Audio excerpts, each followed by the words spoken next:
আমি একটা কথা বলতে গিয়ে রয়ে গেলাম, রসুলে পাক গোলামদের নসিবকে পাল্টে দেয়। এই বিষয়টা একটা কথা বলতে গিয়ে রয়ে গেলাম, মনে পড়ছে তো নাকি? বলিয়ে আল্লাহ নবী নবী পাকের যখন নসিহত করতেন, একজন ইহুদি ঘরের যুবক ছেলে আল্লাহ নবীর ওয়াজের মাহফিলে দূর থেকে শুনতো। নবী পাকের আলোচনা শুনতে শুনতে শুনতে ওই যুবকটা একদিন নবী পাকের দিবানা হয়ে যায়, নবী পাকের আশিক হয়ে যায়, নবী পাককে ভালোবেসে নেয়, কিন্তু ঈমান আনে না। ইহুদি রয়ে গেছে, ব্যক্তি মুহাম্মদ হিসাবে ভালোবাসে, রসুল বলে ভালোবাসে না, ঈমান কিন্তু আনে না। আল্লাহ নবীর পিছু পিছু যেখানে নবী যায়, ওই যুবকটাও সেখানে যায়। 7 বছর নবী পাকের পিছু পিছু ঘুরেছে, এমনকি মদিনা নববী শরীফে আল্লাহ নবী যখন প্রবেশ করতেন, ওই যুবকটা মদিনা নববীর বাইরে দাঁড়িয়ে যেত, কেননা সে তো রসুলের উপর ঈমান আনে না, সে তো মসজিদে তাই যেত না। কিন্তু নবী পাক জুতা মোবারককে খুলে যখনই মদিনা নববী শরীফের মধ্যে ঢুকে যেতেন, ওই যুবকটা দাঁড়িয়ে যদি নবী পাকের জুতোটাকে নিয়ে বুকে করে নিয়ে এইভাবে জড়িয়ে দাঁড়িয়ে থাকতো। 7 বছর পরে একদিন ওই যুবকটার মদিনা নববী শরীফে রোজ যখন নবী বেরোতেন জুতো লাগিয়ে দিত যুবকটা। একদিন নবী পাক দেখতে লেগেছে যুবকটা নাই, সাহাবাদের জিজ্ঞাসা করতে লাগলে ওই জামাকে ভালোবাসে ছেলেটা সে আজকে নাই কেন? ওই সময় সাহাবারা বলেছিলেন, ইয়া রাসূলুল্লাহ হাবিবাল্লাহ, সে বড় অসুস্থ, বিমারে রয়েছে। আল্লাহ নবী এই কথাটা শুনলেন, সঙ্গে সঙ্গে বললেন, চলো বাবা, আমি তাকে দেখতে যাব। ও মুসলিম হলো বিপদে পড়লে তাকে দেখতে যাওয়া, এটা রাসূলুল্লাহ সুন্নাত। তোমার পাড়া প্রতিবেশী যদি কোনো মুসলিম বিপদে পড়ে, তাকে দেখতে যাওয়া, তাকে সৎ পরামর্শ দেওয়া, সহযোগিতা যদি তার লাগে, যদি গরিব হয় দিওয়া, অনেক মহান কাজ, গুনার কাজ নাই, সওয়াবের কাজ। তবে দিবার সময় মেন্টাল ঠিক করবেন, আল্লাহর সৃষ্টি তাই দিচ্ছি, তার থেকে কিছু নিবার আশা করবেন না, কেননা নিবার আশা করে দিলে এটাকে স্বার্থপর বলা হয়। এ যুবকেরা, তরুণেরা, বাপেরা, ওই যুবকটার কাছে আমার নবী চলে গেলেন। যুবকটার কপালে হাত দিয়ে দিলেন, হাতটা দিয়ে চট করে নবী হাতটা টেনে নিলেন। হাতটা টেনে নিবার পরে নবী আমার যুবকটাকে লক্ষ্য করে বলেছিল, ও বাবা যুবক, 7 বছর তুমি আমার পিছনে ঘুরেছ, কখনো আমার কথাতে তুমি কষ্ট পেয়েছ? যুবকটা বলল না। কখনো আমি তোমাকে কোনো কিছু আদেশ করেছি? যুবকটা বলল না। আমি তখনও তোমাকে হুকুম করেছি কিছু? যুবকটা বলল না। তাহলে কেন ঘুরতে বাবা? যুবকটা বলেছিল, হুজুর আপনাকে বড় ভালো লাগে, আপনার চলন, কথাবার্তা, ব্যবহার এত সুন্দর, কখনো কোনো আঘাত কাউকে দেন না, আপনি কারো কষ্ট চান না, কারো ক্ষতি চান না, কারো কখনো ক্ষতি করেন না। আল্লাহ নবী তখন বলেছিলেন, যুবক তুমি আমাকে ভালোবেসে ঘুরেছো, আমি মুহাম্মদ তোমার কাছে আজকে একটা কথা রাখবো। এই কথাটা শুধু এই কারণে, তুমি যদি আমাকে একটা সুযোগ দাও, আমি মুহাম্মদ কথা দিচ্ছি, কবর থেকে প্রতিটা মঞ্জিল তোমার সাথ দিয়ে আল্লাহর জান্নাতে তোমায় নিয়ে যাব। এ যুবক, তুমি আমাকে একটা শুধু সুযোগ করে দাও। কি সুযোগ ইয়া রাসূলুল্লাহ? তুমি আমায় এত ভালোবাসো, তোমাকে আমি জান্নাতও কাছে পেতে চাই। যুবক রে, একবার শুধু বলো লা ইলাহা ইল্লাল্লাহ মুহাম্মাদুর রাসূলুল্লাহ, এটা শুধু পড়ে নাও, মেনে নাও, সাক্ষীটা দিয়ে দাও। এই কথা নবী যেই বলেছে, যুবকটা তার ইহুদি বাবার দিকে তাকাচ্ছে। ইহুদি বাবার দিকে একবার তাকায়, আর নবী পাকের দিকে একবার তাকায়, আল্লাহ নবীর দিকে একবার তাকায়, ইহুদি বাবার দিকে ছেলেটা তাকায়।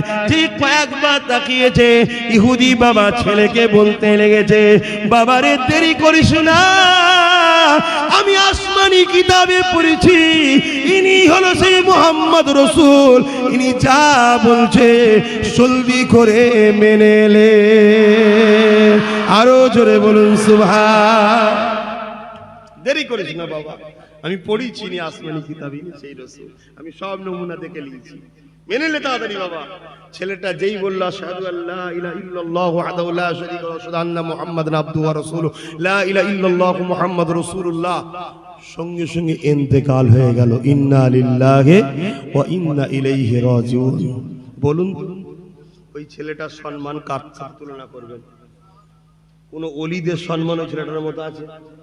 বলুন বলুন, কোন ওলিদের সম্মান ওই ছেলেটার মতো কি গো? না, সমস্ত ওলিদের থেকেও ছেলেটার সম্মান বেশি। কেন? উনি সাহাবী হয়ে গেল। জোরে বলুন সুবহানাল্লাহ। দগদিরটা খুলে দিল কে? ওসিলাকে। আল্লাহ তো খুলেছেন, বেশ ওই বললাম ইমানদার, কিন্তু মোহাম্মদ রসুল ওই যে বললাম যে নবী মোহাম্মদ গোলামদের নসিবকে চমকে দেয়, খুলে দেয় এই যে মাধ্যম। জোরে বলুন সুবহানাল্লাহ। छोड़ जिक्र दुनिया के चल मदीने चलते हैं, छोड़ जिक्र दुनिया के चल मदीने चलते हैं, मुस्तफा गुलामों की मुस्तफा गुलामों की किस्मतें बदलते हैं, छोड़ जिक्र दुनिया की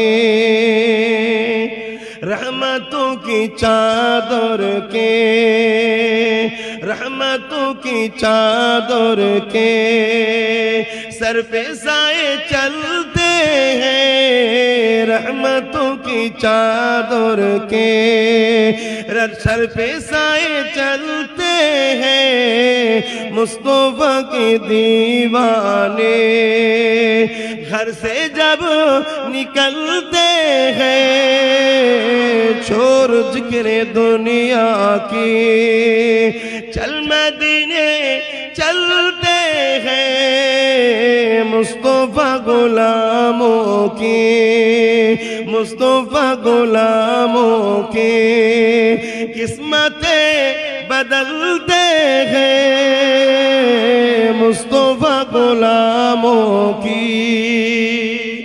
কি গো, আমার নবী গোলামদের কিসমত চেঞ্জ করে না করে না? এই করার পাওয়ারটা রাসূলকে কে দিয়েছে? ঈমান রয়ে গেল। সব কিছুর মালিককে, বাস মিটে গেল। এখানে সমস্যা কোথায়? ভাত কে দিয়েছে? না আম্মা দিয়েছে। তোর আম্মাকে ভাত দিবার ক্ষমতা কে দিয়েছে? এইখানে তো তখন জিজ্ঞেস করুনি যে মা ভাত দিয়েছে, বললি তুই কে? খাবার মালিক তো আল্লাহ, তুই মা খাইয়েছে বললি কেন? ইমানদারের অন্তরে আছে যে খাবার মালিক আল্লাহ, তাই যখন বলে মা খাইয়েছে, এটা ইমানদার বললে শিরক হয় না, যার ইমান নেই সে বললে শিরক হয়। মসলাটা বুঝতে হবে। তাই নবী গোলামদের নসিবকে পাল্টে দেয়। এই পাল্টাবার ক্ষমতা রাসূলুল্লাহকে আল্লাহ দিয়েছে। জোরে বলুন সুবহানাল্লাহ। একটা গোলামের নসিব পাল্টেছে বলবো? একটা অনেক আছে, একটা প্রমাণ দেবো।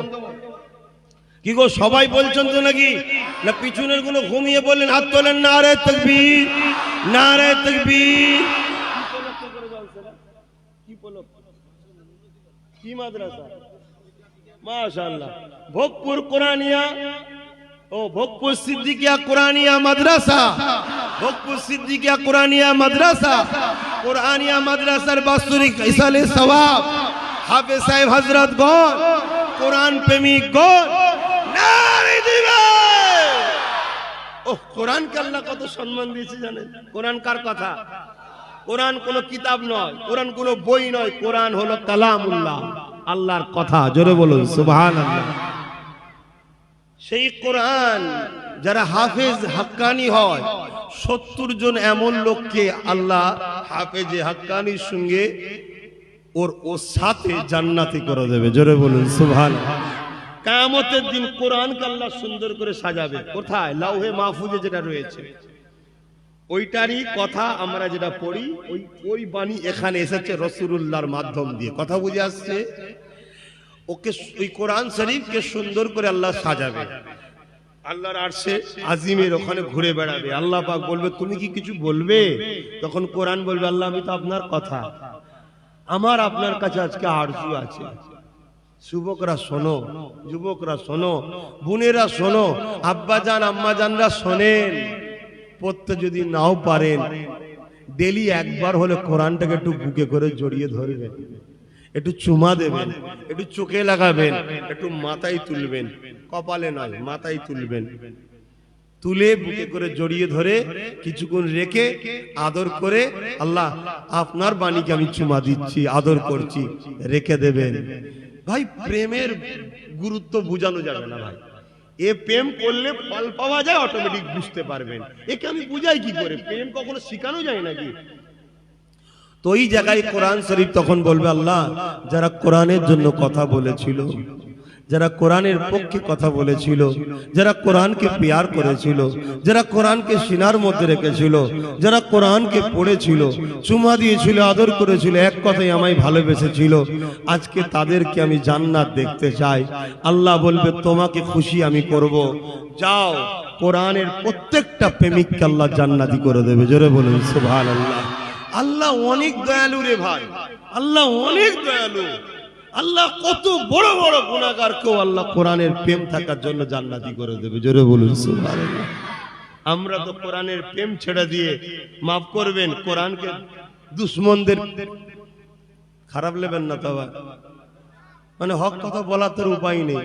কি সময় এসে গেল আল্লাহ, আর আমাকে এই ঘরে পাঠালেন, ওয়াজ ছাড়া অন্য কোনো লাইনও নেই। রজ করতে গেলে তো বাবা হক কথা বলতে হবে। ওয়াজ মানে কি? সত্য কথার উপদেশ দেওয়া। আজকে আমরা কোরআনিয়া মাদ্রাসা বা দ্বীনি মাদ্রাসাকে যারা অপমান করছে তাদের পিছনেই ঘুরে বেড়াচ্ছে। দেখুন না, একদল লোক বোল্ডুজার দিয়ে মাদ্রাসাগুলোকে ভাঙছে, ভাঙছে না ভাঙেনি? এই ভারতেও হচ্ছে না, হয় না?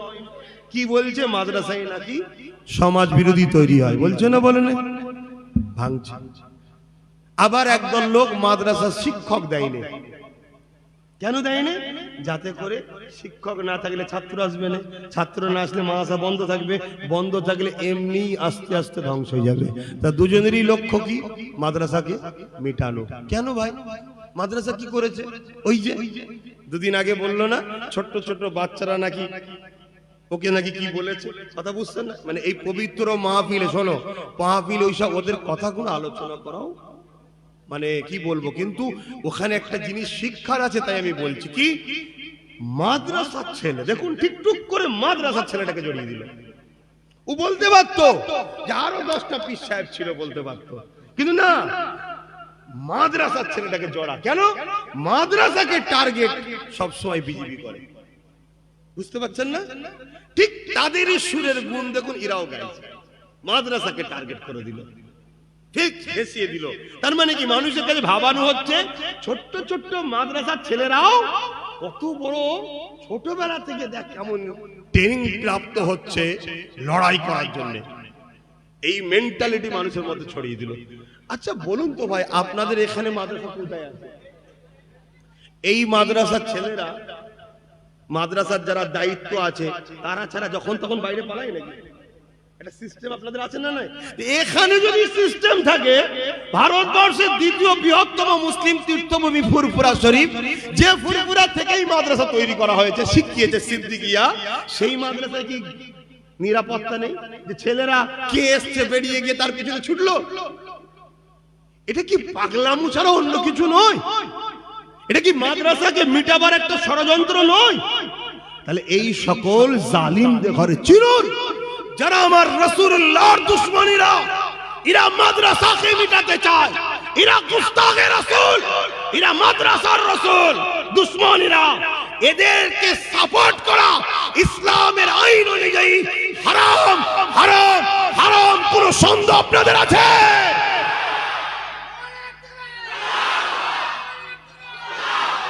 তুই বলতে পারতিস, আরো 2-3টে পীর সাহেব পীরজাদার কথা বলতে পারতিস, তুই মাদ্রাসাটাকে টার্গেট করলি কেন?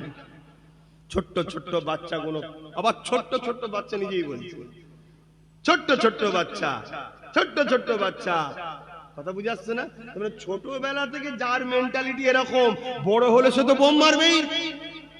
ওই যে ওরা যে বলছে, ওদের সঙ্গে মিলছে না মেলে না? আমার কথা কি বুঝতে পাচ্ছেন? আহা, অথচ কোরআন কারো সিনায় যদি থাকে, 70 জন এমন লোককে জান্নাতে নিয়ে যাবে হাফেজে হাক্কানি, যে নাকি আল্লাহর পক্ষ থেকে জাহান্নামী ঘোষণা হয়েছে। আবার যে হাফেজে কোরআন দাঁড়িয়ে যাবে, আল্লাহ আল্লাহ আমাকে খাবার খাইয়েছিল, আমাকে ভাত দিয়েছিল। অনেকের গ্রামে আছে দেখবেন বাড়ি সিস্টেম থাকে, বাড়ি ও বাড়ি ও বাড়ি থাকে না, বাড়ি সিস্টেম থাকে। ওই বাড়িওয়ালা চাচা চাচি পরিবার আমাকে ভাত দিয়ে পাঠাতো। খোদা আমি তাই তো খেয়ে দিয়ে শিক্ষা অর্জন করেছি না, আমি গরিব পেতাম কোথায়? আজকে তারা জাহান্নামে চলে যাচ্ছে। আল্লাহ আপনি দয়া করে কোরআনের খাতিরে আল্লাহ আপনি মাফ করে দেন। আল্লাহ পাক ফেরেশতাদের বলবে ওদেরকে আবার নিয়ে আসো, দাও এর সাথে জান্নাত দাও। জোরে বলুন সুবহানাল্লাহ। আজকে সেই হাফেজে কোরআন দে ঘরে, সেই দ্বীনি প্রতিষ্ঠানগুলোকে, সেই মাদ্রাসাগুলোকে আজকে মিটাবার ষড়যন্ত্র যারাই করছে, তাদের বিরুদ্ধে আমাদের সংগ্রাম আগেও ছিল, আজও আছে, সবে কিয়ামত পর্যন্ত এই লড়াই সংগ্রাম থাকবে। ঠিক না বেটা? আমরা অন্যায়ের পক্ষে কখনো যেতে পারি না।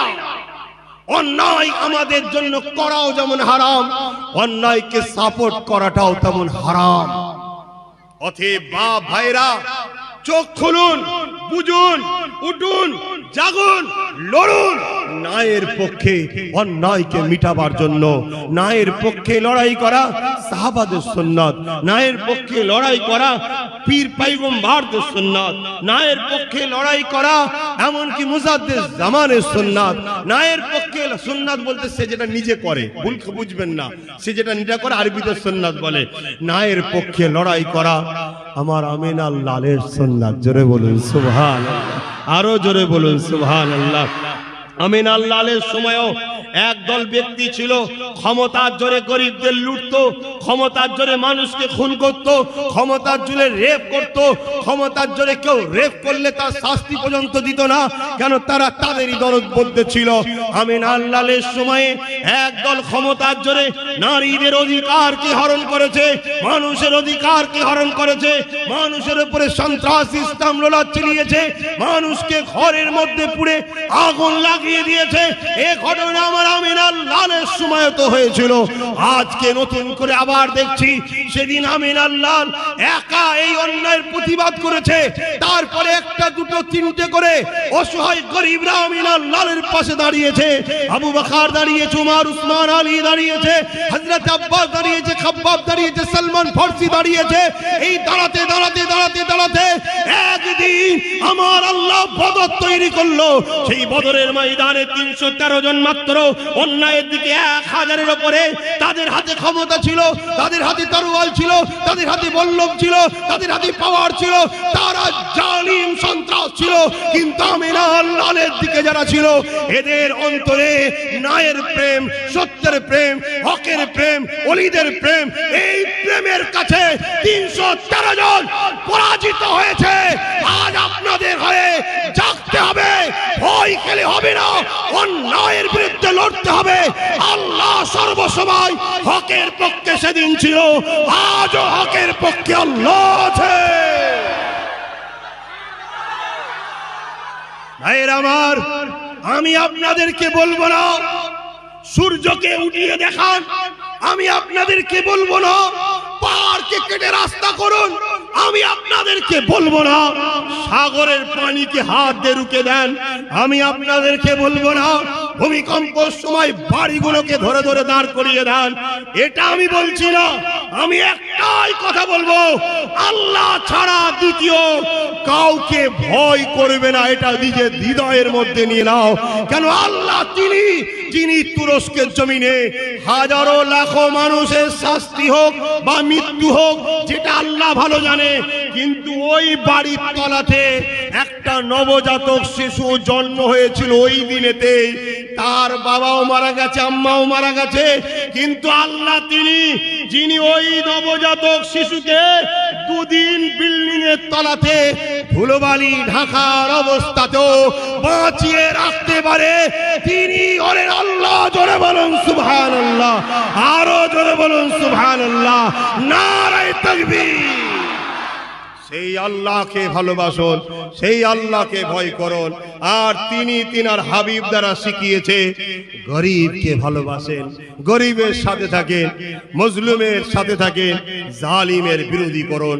সেই মজলুম গরিব যদি মুসলমান হয় তারও 7 দিন, গরিব অসহায় যদি হিন্দু হয় তারও 7 দিন, গরিব অসহায় যদি অন্য কোন ধর্মের হয় সে ধর্ম তার হৃদয়ে ঠিক ভুল আল্লাহর কাছে জবাব দেবে।